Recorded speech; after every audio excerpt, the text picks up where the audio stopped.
Greetings, everyone. I'm Lance Dunahoe, and welcome to DFW Real Estate's Best Podcast, where we introduce you to the top producing agents and their vetted business partners. Today, we have an exciting show. We've got some amazing guests. We've got a lender who is known for her creativity, and we have a former New York and Texas attorney turned real estate agent and broker. So if you want to hear their stories, how they got to where they are today, then tune in right now.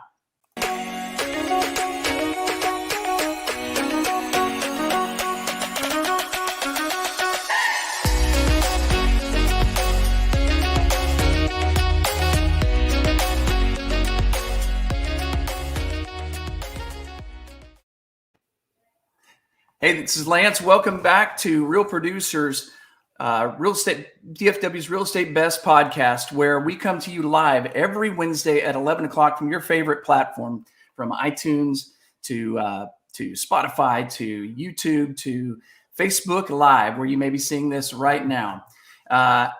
Before we get started, I want to tell you a little bit about the Real Producer community. And it is a community of the top real estate agents in DFW and their vetted business partners. And today we have some exciting guests that are a part of that community. In fact, they were recently featured in the Dallas Real Producer magazine and met in that community. So we're going to hear more about that. But Real Producer really is about the best real estate agents and the businesses that they work with. In DFW, we have 3 magazines: Dallas, North DFW, and Tarrant County. So essentially, this magazine goes out to the top 1,500 agents in DFW, the tip of the spear, the folks that are movers and shakers.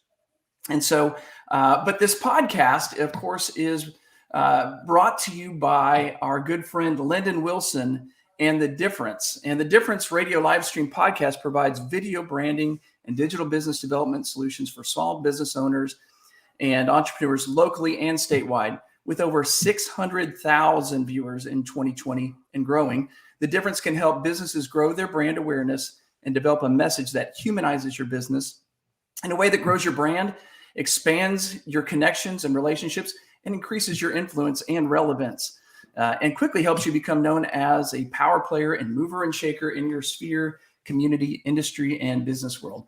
And we do have some movers and shakers today. I am so excited. First, I'm going to bring on our first guest, Miss Gracie Morrow, founder of Gracie Morrow Mortgage Group. And next to her, joining her today, is her now best buddy, Jennifer Cloud, broker and owner of Prominence and Texas and New York licensed attorney. Welcome to you both. Good morning. Good morning. Thank you, Lance, for having us. Yeah, great to see you. I'm so excited about today because you guys are really kind of living examples of this real producer community. And I want to kind of just jump right into that. I want to talk a little bit about each of you individually, but I want to talk about how you guys met. Can you, Gracie, how did you guys meet? Through the Real Producers. We are the best living examples, right? Real Producers, really, what I love about it is not just any community. It's a community where people trust each other.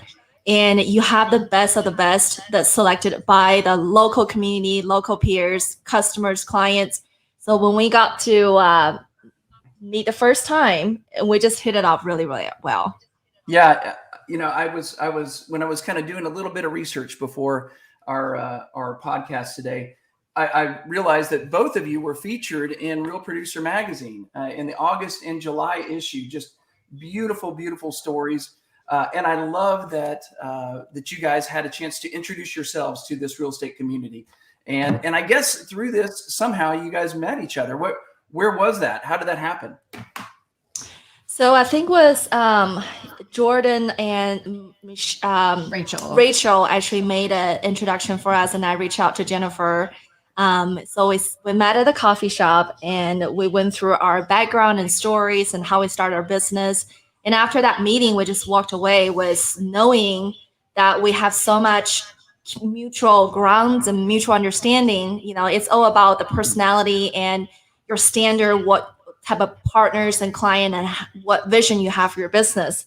But is that? Yeah, I mean, I'm pretty type A all the way. And I mean, that's why we got along. It's kind of like an interview. Yeah. When we were like sitting down for coffee, like, how do you do this? Do you do this? And so, yeah, she pretty much works her files and her business very similarly to what I do. So, yeah, of course we hit it off because I'm assuming you're type A too. I would say so. We all have our own process, and then we're very logical in building our business. We like to leverage the strategies we have and work smarter, not harder.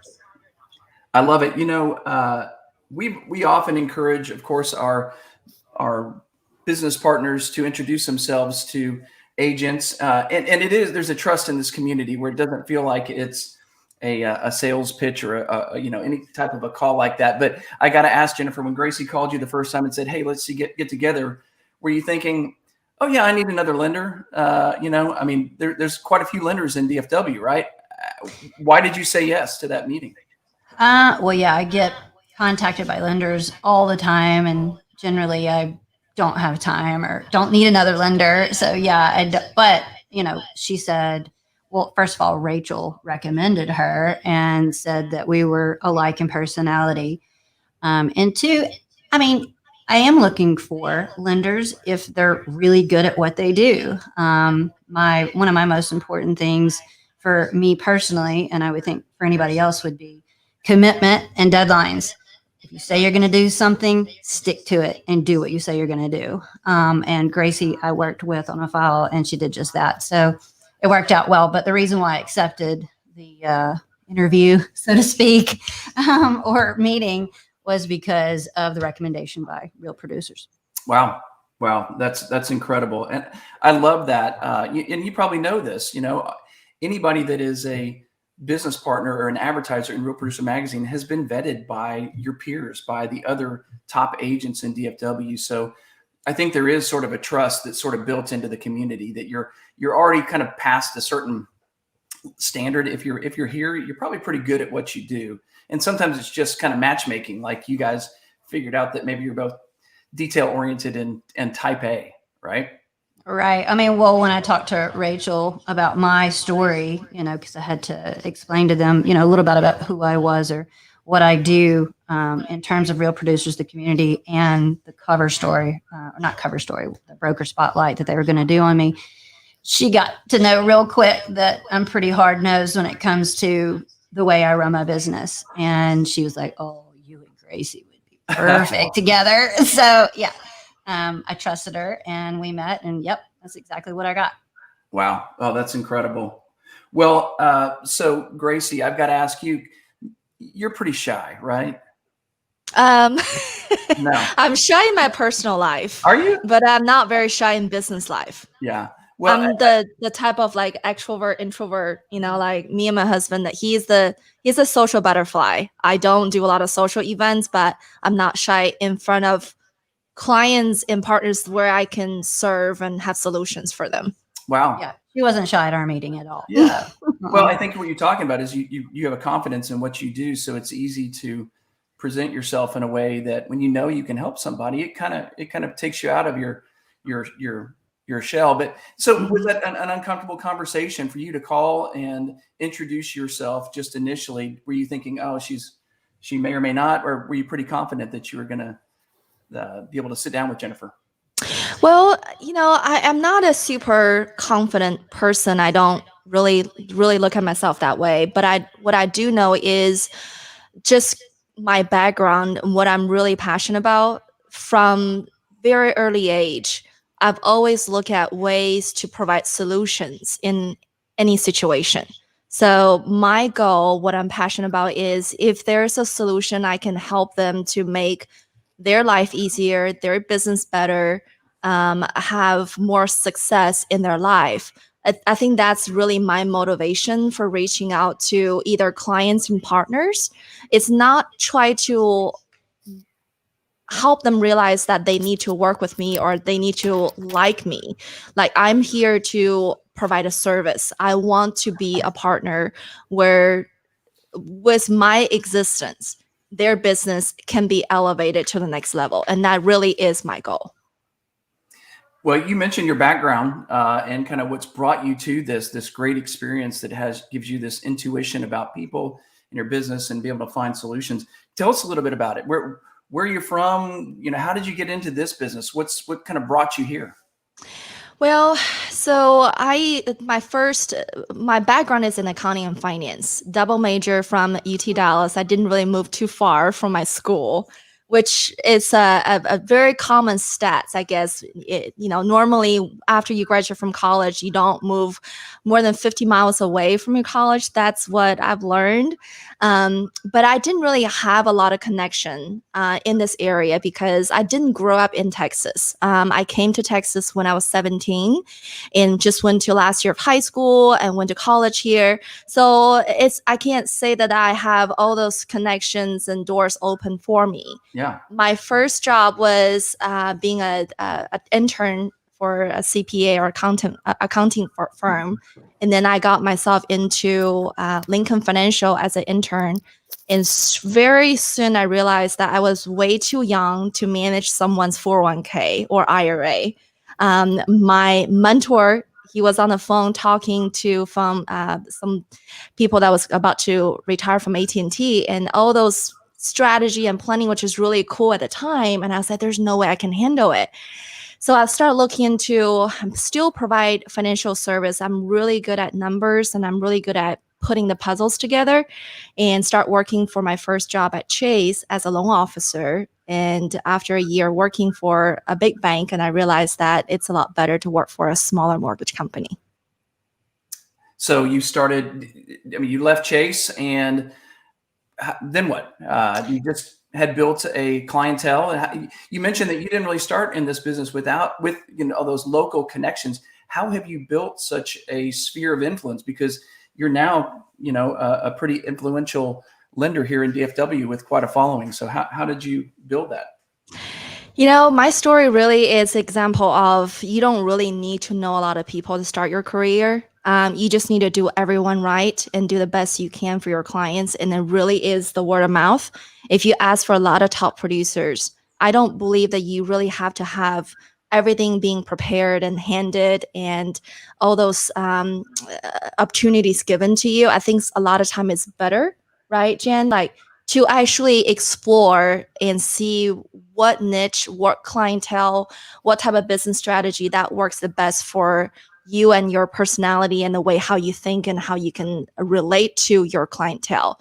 So really just honestly, one customer at a time. You build your business up by doing the right thing and showing the customer that you truly care. And by different suggestions and idea and strategy that you provide to the clients, at the end of the day, everyone can tell the difference that if you are really truly for their benefit, not for your own benefit, then you don't have to ask for referral. They will want to refer you Absolutely. To all their family and friends.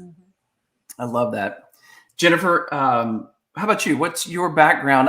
Well, first off, I was just kind of thumbing through, and I love both of your features, but I certainly, detect a bit of an artistic background, and a lot of personality in this. But tell me about, how did you get here? Where are you from? And why do you do what you do? Originally from Louisiana. So yeah, I'm going to have some flair for sure. My family were all musicians and singers and that sort of thing, at least on my dad's side. My other side of the family, all from New Orleans. So bartenders, bar owners, that sort of thing. So we're a little crazy on that side of us, but the reason for the artistic flair, the reason why it was done in Deep Ellum is because I do support the arts. I was myself classically trained pianist. I was a singer in a band in Dallas for a while. And so I, of course, appreciates the art and, the paintings and whatnot, the colorful things that what do you call it? The electricity that you find in those communities, especially in Deep Ellum. It's had its ups and downs, at least for the time period that I have been here. And it is a pivotal point of Dallas that history should remain there always. So anytime I can support the arts here, especially in the underdog areas, then I would want to do so. And part of the story there was to try to shine the light on Deep Ellum and the arts to a certain extent and show my personality and give a glimpse into what I was and who my background was. But left Louisiana, went to law school at LSU, went to undergrad at LSU. Go Tigers, just got back from a game there. It was awesome. We beat Florida. And left there like the day I graduated law school. I moved to New York City. I was interning with Pfizer Pharmaceutical, and I just kind of started a corporate route. It just happened that way for me in law. So, you know, I interned with Estee Lauder and BMG Arista Records, which was so appropriate for me at the time. And then from there, I was going to go back to Pfizer and do in-house. And they were like, well, you're going to have to get some litigation experience first. And I said, okay, where do you want me to go? What do you want me to do? They said, go get insurance defense work. So that's what I did. And then I just started realizing that, when I started doing insurance defense, it was more heavily construction related, and I did really well at it. I was, not many women did construction litigation in New York. Not many women were doing that here in Texas when I got here either. There's more now, which is great, but I was definitely a niche in that respect. And they loved my Louisiana accent in New York. Let me tell you, that was fun. But I ended up deciding not to go back to Pfizer because I just realized I wasn't going to raise a family in New York. I was there for September 11th. It affected me. I mean, I stayed 2 years later after that, but there was no way I was going to live in the city having gone through that. Mm-hmm. So I left in 2003, picked Dallas simply because I had a couple of friends in Dallas, and it was the biggest city closest to my parents in Louisiana. Mm-hmm. I didn't figure I had a whole lot longer with my mom. And so I was like, let's just pick that. And just kind of started, you know, got connections. I started working for a firm that did insurance work as well. McCather Moody at the time. We represented the Cowboys on a lot of stuff. And then I left there and did commercial litigation, and I kept doing construction work as well. But I started branching out a little bit more into the commercial realm. And then 2013 was selling my house. And I said, well, why do I need to hire a realtor? I can do this myself. First off, I'm an attorney, so I'm technically exempt from the Texas Real Estate License Act because of my law license. Not that matters. I mean, anybody can sell their own house, but I was like, well, let's see how I do with this, read the rules, figure it out, you know, and it was fairly simple for me. And I liked it. And it was kind of like, oh, this is kind of interesting. And at that point in time, I was, you know, doing law, working ridiculous hours. I started having a family and kids, and I didn't want to live that life anymore. I wanted a little bit more flexibility. And so I decided, well, I'll go ahead and get my license, because at that point I can share in commissions, you know, with other brokers. So I got my license and immediately knew that in 4 years I was going to start my own business and become a broker. Why not? I have a law license or a law degree and a broker's license, which not many people have in the state of Texas. So, and I really enjoy what I'm doing. Like Gracie was saying, like it really is all about how can you help somebody, raising that standard, and I've dealt with a lot of agents in real estate, and boy, do I wish that standard was higher for some of them, but that's my goal. My goal is to give the best that I can give to a client, and really try to explain the nuances and what can get them in trouble and what can keep them safe in a real estate transaction. I mean, if you're going to spend probably the most amount of money you're ever going to spend on an asset in your life, shouldn't it be with someone you trust and know that they've got your back? Absolutely. Kind of what started for me. Yeah. Well, I love that. And you said a couple things too that kind of reminded me, actually, Gracie, you had a great Facebook post the other day about some mistakes people make when they're getting a mortgage.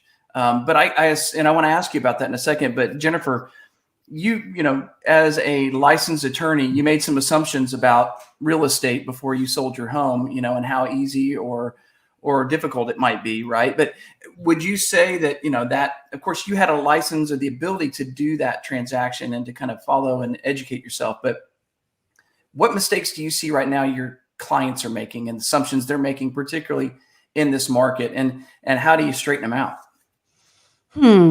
That's kind of difficult because a lot of my clients are attorneys. And so they're also type A and read everything and really do understand and appreciate the advice I'm giving them. Obviously, they will know a lot simply because of their backgrounds, but a lot of them don't know how to work the transaction itself. So I would say mistakes that they may make might be, number one litigated issue is always the seller's disclosure. So if you're a seller, you really want to fill that out to the best of your knowledge. If you've got multiple owners, then you really need to think about each owner getting together, having a conversation if you're going to fill out one or fill out multiple, if the sellers can't agree, because sometimes you have, inheritance and siblings and they don't speak and that sort of thing. But I don't know, mistakes that my clients make. They don't really make too many mistakes because I don't allow them to make mistakes. So, if they've got me, there really honestly shouldn't be any mistakes. I'm not perfect, not saying that, but I've really got their back throughout from A to Z. So if I'm giving them advice, they're generally heeding that advice. Mm-hmm. You mentioned disclosure. I am teaching a class tomorrow at Metrotex. I own a home inspection company, but it's called Realtor Liability in the Home Inspection. And one of the biggest and best tools that sellers have is a pre-listing inspection. And for our firm, about 40% of our clients who get pre-listing inspections are attorneys.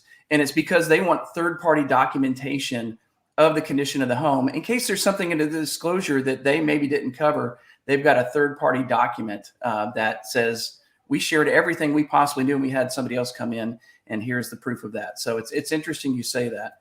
Now, Gracie, what about you? I got a little glimpse of that on your Facebook post the other day, but what do you think are some mistakes that people make when they're looking for a mortgage? Well, first of all, thank you for recognizing some of the Facebook posts. It's, I talk about something that's a little bit unrelated. I had to hire a social media coach because, speaking of, I am not a social butterfly.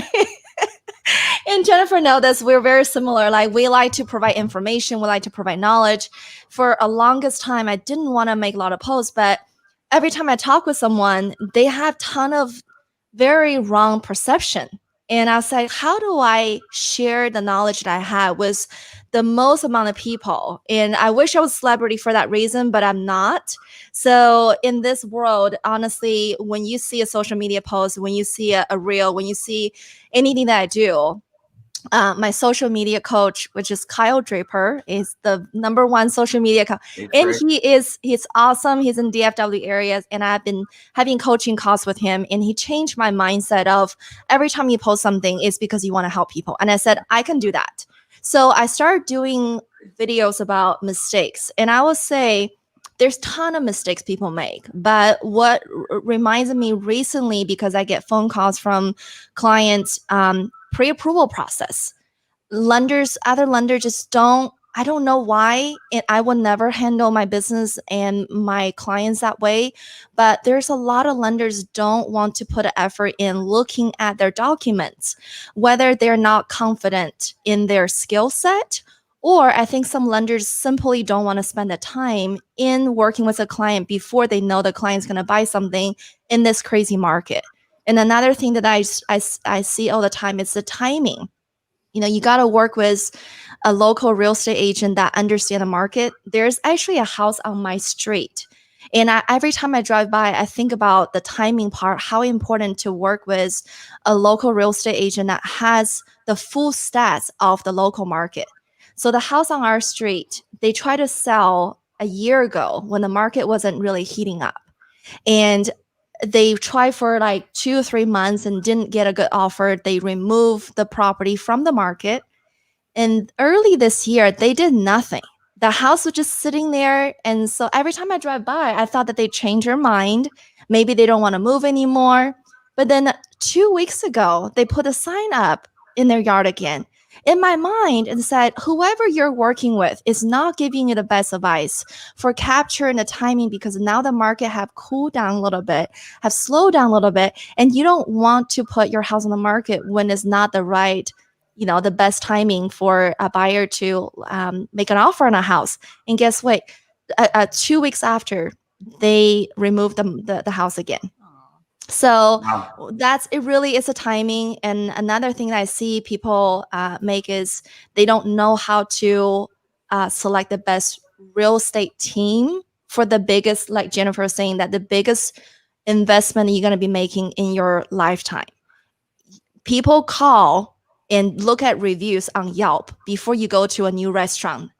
And they might talk to 5 different friends if they're spending $200, $300, $400 on a dinner.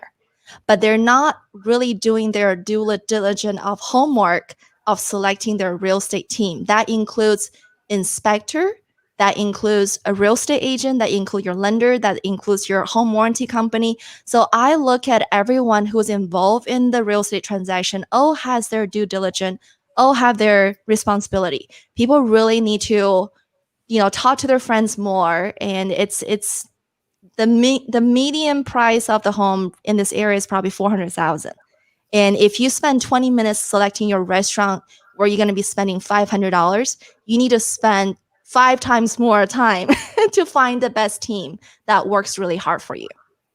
I love that. And it does make such a difference, doesn't it? When you're working with professionals and it's subtle things. I had this conversation with Jeff Dutton with Integrity Foundation Repair. He works with a lot of realtors who will send him out to look at foundations because an inspector called it out. But the agents maybe aren't working with great inspectors who are writing up things that maybe shouldn't have been written up. So he ends up wasting a lot of time, right? So, but when he's working with top agents that have an inspector or a roofer or somebody that they trust that doesn't waste their time, they're much the things just, they don't waste as much time. That's just it. The things that are called out are usually reasonable and qualified reasons. So just even those subtle things, but having that team you can trust, a great lender, a great title company that gets things done where it makes the transactions go smoother and your clients have a much better experience. I think that's one of the biggest benefits of this real producer community too. There's the people that are in here kind of vetted in that way. So I want to ask you real quick, because I think you touched on it. You've got a really cool program called the Ready to Close approval program, right, Gracie? Yes. You touched a little bit on that, but you can share a little bit more about that? Absolutely. So starting earlier this year, a lot of our clients and a lot of partners were struggling finding a house, and they will make multiple offers on a house and they just can't compete with cash offers, or they have to put in the beginning, like early spring, 50 or 70,000 above asking wasn't it was an exception. It's almost everyone was doing that. You were doing it. Yeah. Yes. So I think that with appraisal waivers. With appraisal waivers. Yeah. And so again, going back to my nature is not something that I think, luckily I was just born this way. My mind just works this way, is when you see a problem and what is the gap, what is the solution you can provide. And when you're looking at both sides of transaction, I think human nature just want zero risk in everything we do. So how do we provide that zero risk? It's the same thing as, why do we spend a lot of time in pre-approving client? And fortunately, I actually thought about this morning and I said, I am really fortunate that I have the skill set, I have the brain power. In the last 10 years in the business, I can say on the camera, and anybody can call me out if they want to, but if I say I can do the loan and I can help you with your financing, I will be the person that get all the way through to the finish line. I will never give up in the middle of the process in the last 10 years. So going back to your question about our ready to close, is we can't just look at what benefits the buyer. We got to look at what benefits the seller. If everybody wanted zero risk, so how do we provide a zero risk and people still need financing in the middle of the process? So that's when we could create the highest, what I think the highest pre-approval anyone can get before signing a contract. It's called Ready to Close, because we have looked at all their documents. We have gone through the whole underwriting process, and our appraisal team is awesome. We can get a quicker appraisal turnaround because appraisal is a concern not only for buyers, but also for sellers. So that whole concept is once we issue the pre-approval and we go the next step of going to ready to close, and then we will be able to guarantee lowering the risk of the third-party contingency from the normal 21 days to sometime 5 to 7 days. And again, give so much assurance for all parties involved. And then the seller not only looking at the price of the home, because we know that if someone offers you 50,000 above asking, but they can't close the same time frame you need them to close, or they're going to be really difficult to work with. And also another factor that we're working with is the COVID overlays. A lot of our clients or people in general buying a house, they're in the middle of a transition. So how do sellers know this buyer is going to have a guarantee of the job 30 days after? So we start putting all the different factors together, and we said our client are not working in the environment that the job is going to be affected by COVID. Their job is going to be very stable, and because of COVID, that it's going to be more overtime. So the seller don't need to worry so much about that. So we look at all the different factors, and ready to close has been a game changer, I would say, in helping buyers to get what they want and what they love, instead of just sacrifice for a house and they have no choice and say, well, I have 30 days to buy a house and I have to sacrifice for this one, even though I don't love it. That's the whole purpose of that. Wow. Thank you. That's great. And, I love just hearing, number one, you guys are so passionate about what you do, and there's such a strength to your words that you choose. You guys are very successful, but I want to kind of talk about some of your struggles, some of the things that you might have had to overcome to get to this place. Jennifer, just even that transition from being an attorney to a realtor, even whether that's mindset or perception, I'd love to hear more about just some of the things that you've had to overcome personally to become the success that you are as a realtor. Well, when you're litigating cases or dealing with, perhaps maybe not in court all the time, but when you're dealing with plaintiffs and defendants, even your own clients, other counsel, you're on defense all the time. And so probably a transition for me from law to real estate was to not be quite so defensive all the time. I guess. Were you made aware of that yourself, or did other people tell you that you were maybe not easy to work with on the other side of the table? How did you get this awareness?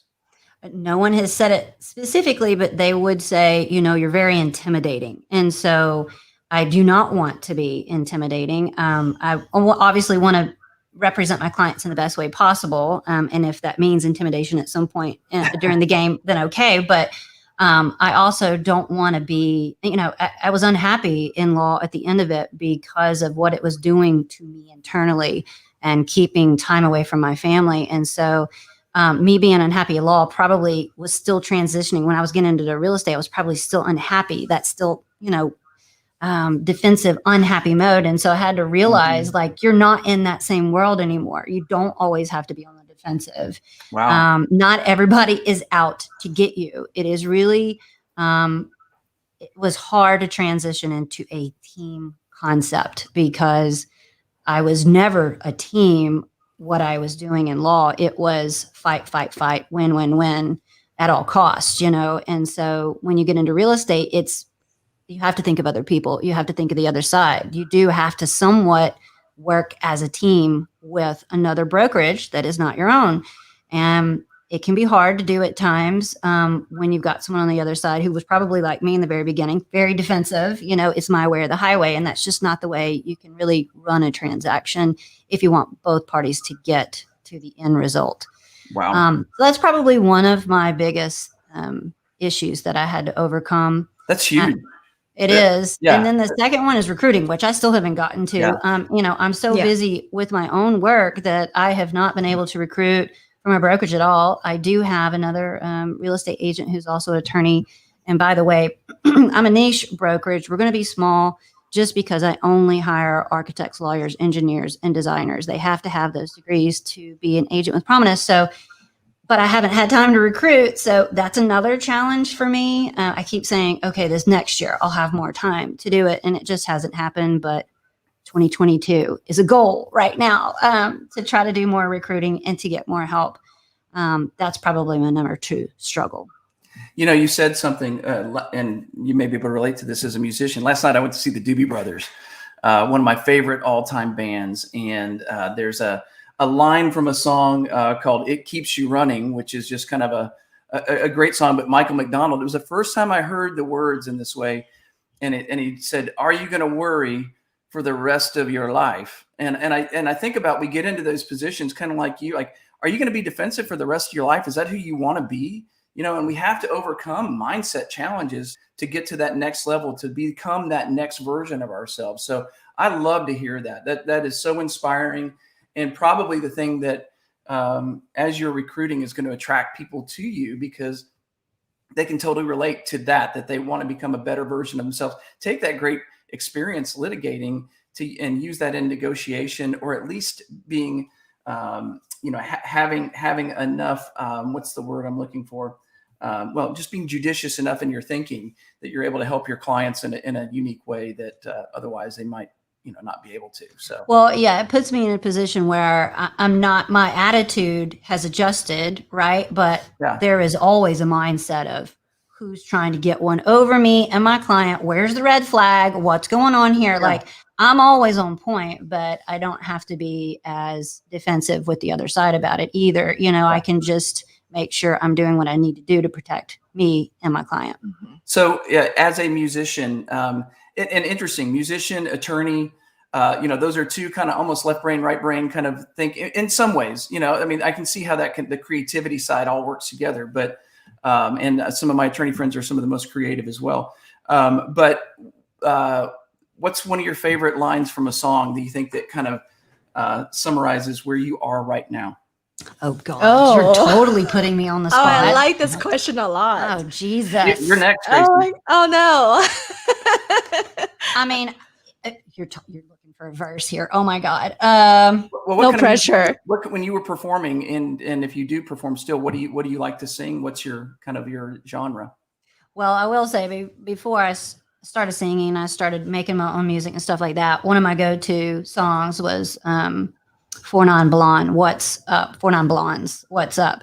So I guess you could probably pick a verse from that song that I would really like. I did a photo shoot before I got here for a friend of mine. She sells wedding dresses for rentals and stuff like that. We were out in the country doing a crazy photo shoot. And all I could keep thinking was, I'm channeling Stevie Nicks right now. Like, it was a lace dress with a hat on and boots, It was beautiful when she walked in the door. I was like, oh my gosh, are you going to wear this on camera? I love it. There was definitely a Stevie Nicks vibe going on there. I was like, I can't wear this. People would be like, why is she in a wedding dress? But okay, 49 Blondes. I'm just trying to think of a verse here. I might have to pass you to Gracie, and then I have to look up the verse. Oh, that's great though. Well, I love the thinking though, but it is so funny how music can influence and also kind of define certain places where you are at a certain time in your life and the challenges. And Stevie Nicks, what an icon of reinventing herself and just relationships and version of herself. So that's fantastic. Gracie, I want to ask you kind of a follow-up question to that, but first I've got to know, what's a mojo? Mojo, my dog's name. Oh, tell us about mojo. What's a mojo? Define it for us. Yeah. What's your mojo? Yeah, I loved having mojo around me all the time. I think in more ways than one. The dog and mojo, right? Yeah. That's why I named him Mojo. Really? Yes. Just to keep mojo around you all the time. Huh? Absolutely. Like, I am a very much a positive person. When I feel like I'm going a negative route, I really pull myself out of that area as quickly as possible, because I do believe everything we'll do, it's about mindset. It's about training yourself internally. And then once you have the right mindset, your action, you don't really have to set any behavior or habits. Your action just come out of you very naturally, flow out of your heart. So, but Mojo is I love my little English bulldog. He's not heavy, he's not big, even though he looks big on picture.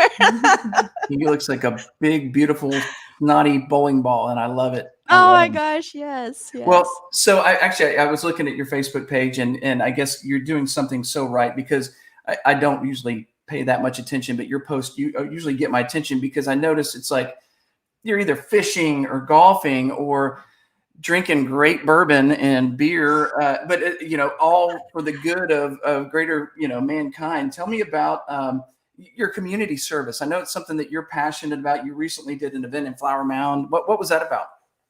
Yeah, so definitely community service is a big part of my mission.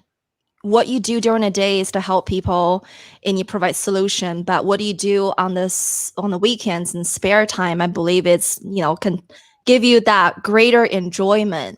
We actually did, I'll give the credit to Cloud9 Charity. Kim Cloud is a very successful women business owner in Flower Mound area. Any relation? Huh? Any relation, Jennifer? Oh, Cloud? No, I didn't even think about that. No, Cloud is my married name. So my maiden name is Lindsay. So, and they're all from up north anyway. So yeah. So Kim Cloud has been doing the charity work, and she set up Cloud9 Charity for probably last 10 years. And 5 or 6 years ago, she started doing a beer fest, which is 100% charity. Proceeds go to the local rescue place called Bedtime Rescue. So the Bedtime Rescue is a place where they provide assistance and any accommodation assistance or just connection to assist with women in needs and children in needs. And what I like about it is the concept that, especially this year after we all get cooped in the house in 2020, she still just put up a great show. We had more than 40, 50 local beer vendors, and we had more than 15 or probably 1,700 people showed up in downtown Louisville. And everyone paid a ticket admission to get in. But once you get in there, you can sample all the local beer, and you get to meet people or catch up with friends you haven't seen in a while. And I think we raised, I don't know the final amount, but I think they were their goal was to raise about 100,000, and all goes to the charity. So that's what we did last week. This Friday, we're doing another charity. It's called a Charity Classic. It's a golf tournament, and it's hosted by Glen Eagles Country Club. And we are open silent auction and tournament to all public.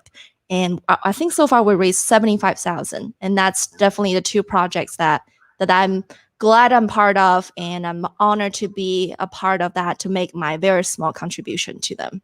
Oh, right on. Jennifer, are you involved in any kind of community service? You said the arts. Tell me more about. Is it strictly have to do with Deep Ellum, or what other ways do you kind of contribute that way?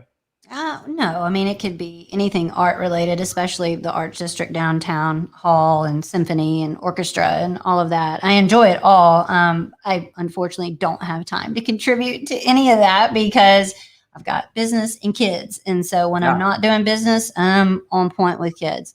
But hopefully once they're 18 and I can move to a beach somewhere, I can then contribute more to the arts.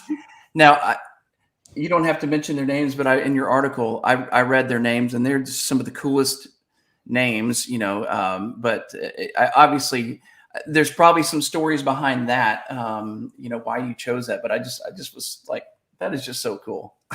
Well, my oldest son, his name was chosen because of where his dad is from, New York, Rhode Island area. And so, it was a train stop that he went to all the time, and he liked the name. And so we chose it there, and it just so happened to be that Gwen Stefani named her kid that a year before. Wow. So, but his middle name is Red, and that is because Dad's family is of the Sioux and Lakota tribes. So Red Cloud is allegedly his great-great-grandfather or something like that. So that's why he's got Red for his middle name. And then my younger son, I took the French version of Phoenix and named him that because my family is from New Orleans, and France. I'm French and Irish also Indian, but very small part of it, or Native American. But Demestri was my mother's maiden name, and that's why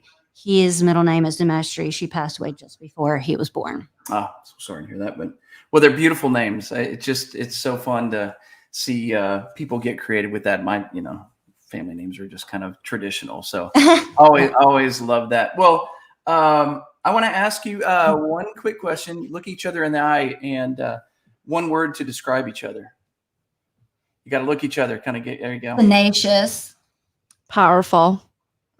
She's a power ball. Like I really look up to her. I don't know how she can get done in what she has to do every single day. It's she's running a successful business. She put every single 110% of effort in everything that she does. If you look at her posts, if you look at her travel, she's a super mom too. Like I don't have kids right now, so I can selfishly focus my time on building the business, but I don't think I can do what she does. She's very powerful. Wow. What about tenacious? Tell me about tenacious, Jennifer. She didn't give up. And like she was talking about earlier, she, not the Clear to Close, the program that she was talking about. Ready to close. Yeah. Ready to Close. Like that was one of the things that I liked in our meeting. Like she was all about finding solutions for those gaps, which is, any inventor or entrepreneur, that's exactly what they're looking for, are those gaps. And so if you can try to make it better somehow, some way different, she's tenacious and she doesn't give up. She keeps going for what she's looking for until she finds something to fit in that gap to make it work, And then of course with her files or even like her social media posts, like she was saying, she hired a coach. I didn't know that you had hired a coach, but her posts are on point. She is constantly putting herself out there. I am a social butterfly, so I don't have any problem with that, but I am very cognizant of what I should and shouldn't put out there. Should I put too much? Is it going to come back to bite me in the butt later on? I don't know. So she does a really good job of just staying on point. So that's tenacious. Thank you. Yeah. You just got to be careful about those late night posts after one of those bourbon tastings. Great. I gotta know, did you drink all that Blanton's or was that? No, that's not mine. But we went to a local restaurant that's actually after the charity beer festival, and a group of volunteers went to the restaurant. And from far away, I saw this thing that was just sitting on the bookcase, and I said, "What is this?" So the bartender told me, and I said, "Oh my gosh, I've been hearing about this for so long. I have never ever had a chance to hold like how many letters are like maybe 8 all together in one setting." And I'll just look at it and said, "This is so special. I gotta share with friends." They should have next to that a model of a liver that's I know, yes. Speaking of livers, we just left New Orleans, and one of the signs in the airport says New Orleans is for livers, and I was like, no, it's not. No, it's not. It is not for livers. Oh, that's great. They're more trained. Hey, I know in the background we have Lyndon Wilson, the host of The Difference, who has got to be chomping at the bit. I know that you have just been back there stewing, thinking of some great questions, and Lyndon always has some insight into our conversation. So I want to bring Lyndon into the conversation. Lyndon, I don't know if you're going to show your face today or if you're going to be. No, I'm going to hide the background. I'm just the voice from above. Ladies, gotcha. Thank you so much for being on the show today. I tell people all the time that I have the greatest job in the world. I've been doing this for 2 years. I've met over 700 self-employed or entrepreneurs, and I created The Difference for that reason. I wanted to know the difference. I wanted to be exposed to these fantastic people that are making a difference and how they view things and how they approach things. And, one of the biggest things that I have seen being around the real estate industry for almost 20 years is there's sometimes a disconnect in how we partner with people, right? We meet a lot of people, but how do we build those true relationships, and we get away from the transactional aspect of it, and we build a relationship that produces transactions. And one of those big people that have heard me before probably get tired of hearing this, but I think it's so important. When you met and you both were so impressed with each other. How important was it when you both realized that you shared so many similar core values? Oh, importance. Oh, Very important. very important. I mean, Yeah. I vet out everybody I work with, and Mhm. I pretty much grill them and tell them what the expectation is going to be from myself and my clients, because all my clients are pretty much type A as well, right? So super important. Yeah. And I think I can use the same analogy for recruiting for my team. Like I purposely will scare people away. Yeah. I will say, this is not a job for you. Like, are you able to sacrifice for the time that you normally will spend on your couch and watching Netflix? This is not a career for you. So I purposely will scare people because I know every single client and partner we work with, I want them to feel the same standard. Maybe other people might have lower standard than me, but we need to start somewhere. We need to set that bar high. Absolutely. And isn't that really the foundation of the culture that you build within your business, right? And then people start to see that culture and they become attracted to you. They're like, I want to work for them because I see how their culture fits what I want to be in my life and how I want to be viewed. And I guess the self brand is where as well. One other question that I would have, I know we're getting close to running out of time, but right. So you mentioned that you want to, you attempt to scare people away. When you look around at other small business owners, how many of them are scared to do that, to take that approach? And sometimes we end up hiring the wrong person because we really don't want to be as authentic as we need to be, right? Right. Do you believe you're doing not only your own business a service by being that transparent, being that open and that raw? Let me just use that word, that raw. That someone either says I can do it or I can't do it. And doesn't that serve that person better that says I can't do it and they move on somewhere else rather than getting involved and failing? I mean, you just nail everything on the head. And going back to Len's question about the things that I've learned along the way, one thing that is to know what you want and don't sacrifice for lower or not the perfect fit. And ton of people, and here's the thing is when you start a small business, you don't feel like you're big enough to be choosy. And you feel like if I can find one or two people to work my vision, then that's great. I can eventually train that person. And because for a small business owner or people like have very entrepreneurial mind, first of all, they're very positive. And that's probably one of my things I need to work on is I need to be more realistic, right? So the struggle for the difference between self-employed and business owner, that's the journey that I've been on for the last 5 years. When I started business, I was self-employed. And now the direction I'm going with is a business owner. So when you're looking at a business owner, you got to put the right people in the right seat. When you're self-employed, you're surrounding yourself with all the tasks you feel like you can never finish in one day. So when one person come to you, offer help, that's why a lot of people take the first offer and then end up with the wrong person for the wrong position. So that's a totally different subject. I would love to talk to you more about it, but you're so right about that. I think that's your next Facebook post. Yeah, absolutely. We'll definitely. I love having shows about that because I think that the struggle for entrepreneurs is understanding exactly what you just said. It is the difference between making and leveling up and making that transition from being a self-employed person that created your own job to being a true business owner that builds a culture and a brand. And I think I just want to be able to share everybody's vision on that with our audience, because I mean, the majority of the people watching are small business owners and entrepreneurs. And that's really why we're trying to build that culture so that we all can understand, because a lot of times both you ladies will know this, that when as a small business owner, we are so confined in our bubble sometimes because of all the responsibilities that we have, that sometimes we think our problems are unique to us, and they're not. A lot of the problems we're facing every day are just common problems of being a business owner. But we kind of get overwhelmed and kind of become discouraged sometimes in thinking that, well, maybe I'm not good enough to be a business owner. Maybe I just don't have what it takes. And when we can share these issues and and share how people have overcome them, that's inspirational to those other small businesses and gives them that courage to fight one more day.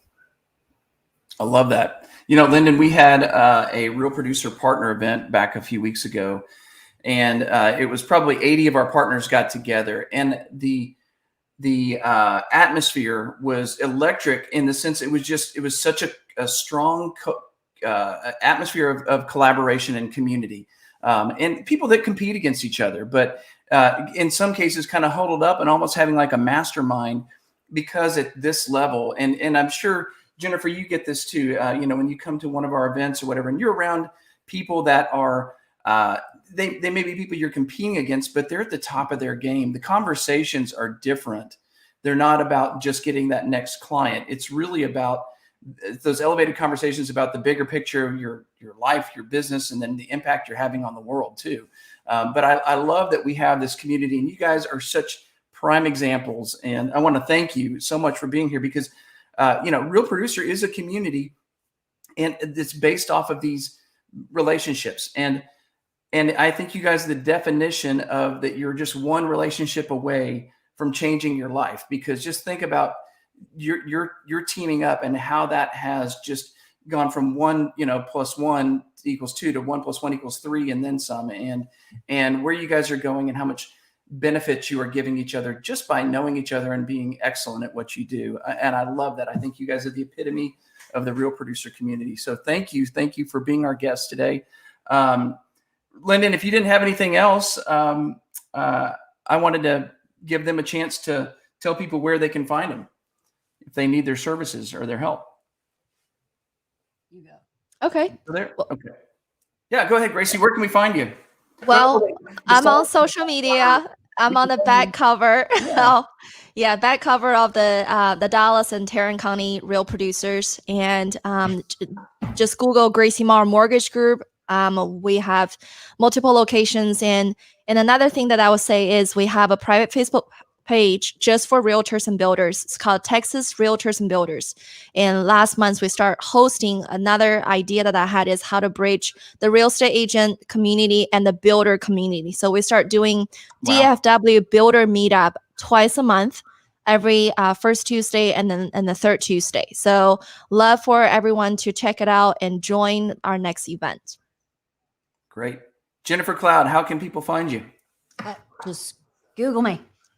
No, Jennifer I'm just kidding. No, really. No, Are we seriously. going to see videos of you performing in Deep Ellum? Oh, no. No. I got kids now. I don't Work do on any that. of that. No, I don't have time for that and kids and job. But no, Prominence is the brokerage name I mentioned earlier. We're very small, very boutique. A lot of my clientele is just simply going to be the attorney sphere because that's who I know, and 100% referral based. My office is in Uptown, although I'm never there. I never go. We're so mobile. And I work all the way, up to Salina and Melissa and Prosper area versus Greenville to Weatherford and Magnolia. I've gone so far too. Wow. So I'm available pretty much 24/7 and generally all around North Texas. And I do have a comment to add for Jen. So she does work with a lot of attorneys, and I think speaks the volume for her service. It's like when you want to find the best of the physician and surgeon, who do you ask? You ask for the surgeons. If you were sick, where would you go? So we know how tough attorneys are and how type A they are and how high of a standard that pretty much all the attorneys that I work with, they are very similar. So if all the attorneys go to Jennifer for her service, and first of all, if you're legal, your attorney background, you guys will hit it up. But also, if you're ever wonder your real estate agent is going to give you the type A, very adamant about this is when you do it and have the maximum protection, then Jennifer is your person. Love it. Absolutely. Right on. Well, you guys are a powerful team. Thank you so much for being our guest today on DFW Real Estate Best, Gracie Marie and Jennifer Cloud. It has been a pleasure just getting to visit with you guys. And for those of you that didn't watch it live, of course, you can see this on Spotify, on iTunes, on YouTube Live, and or Facebook Live and YouTube. So we'll be back next Wednesday at 11 o'clock. I think Jordan, Rachelle, and myself will be on having a lively recap, but you can find us here every week on DFW's Real Estate Live, powered by The Difference, and we'll see you next time. Bye, everybody. Bye.